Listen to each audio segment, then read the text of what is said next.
कि कर ले जीवतिया माई हमरे खातिर कि कर ले जीवतिया माई हमरे खातिर माई हमर बनल रहो, माई हमर बनल रहो। खुशिया से घर परिवार हमरो हरम सजल रहो, हरम हमर सजल रहो। कर ले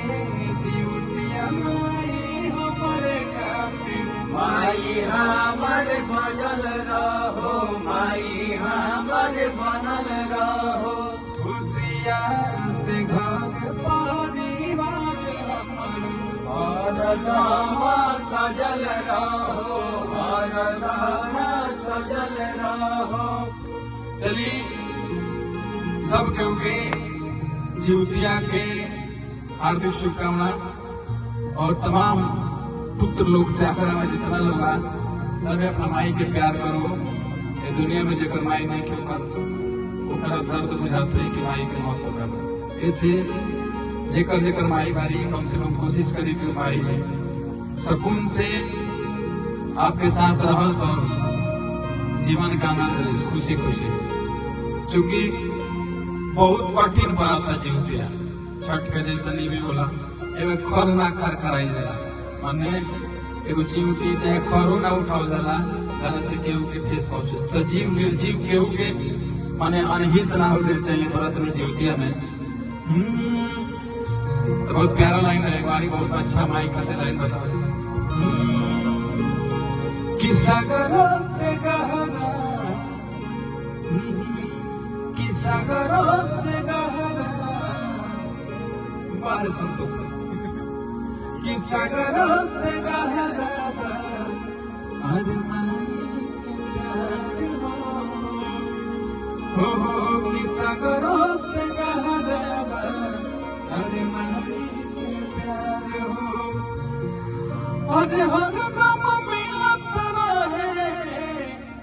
आज माई के दुलार हो कि सागरों से गहरा माई के प्यार हो कि सागरों से गहरा आज माई के प्यार हो। तू कुछ कहो ठीक बात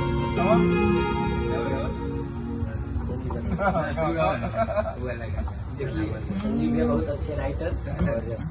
बहुत अच्छा कंपोज भी करनी गाना के बहुत अच्छा वो गाना गा के यहाँ का सुना है। हाँ डिजिटली गानी पहले गाओ देखिए हम जितना गाओ ना गाओ तन समझ के सब बनाओ तन से गाओ तन से ऐसे थोड़ा सा लोग बोलो तो नहीं खाते छामा चल आई फिर तो गाना सुंदर बनाएगा आई फिर तो गाना सुंदर बनाएगा और गाना बनाओगे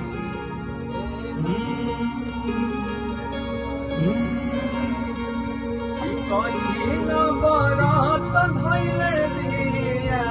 माई हमर जीवतिया कइले बिया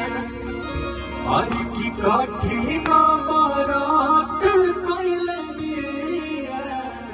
हमारी हमार जीवतिया खल बिया। चले को प्यारा एक लाइन गाओ ताकि सब केहू के माई करते कमल वीडियो के समाप्ति करो सब क्योंकि हम ये गाना रिकॉर्डिंग करते हैं देवी गीत के बहुत प्यारा देवी गीत गाओ था यहाँ पे संतोष भाई के म्यूजिक में जल्दी हमारे माउंटेन म्यूजिक से गाना वाला माई के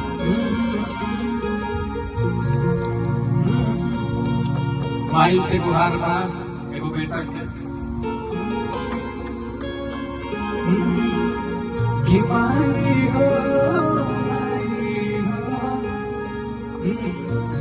कि माई हो माई के बना ले माई हो माई हो माई के बना ले आज दुख मनावे कबो हो दुख मनावे कुछ ना सताए कबो अरे खुशी बरसाले नहीं माई हो माई के बना ले नहीं माई हो माई के बना ले नहीं माई हो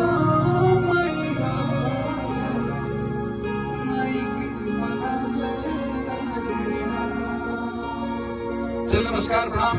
वीडियो अच्छा लगा लोगे जरूर शेयर कर लो, कमेंट कर लो और आई जितिया के सभी बारे पर पूरा पूरी बन जरूर करें।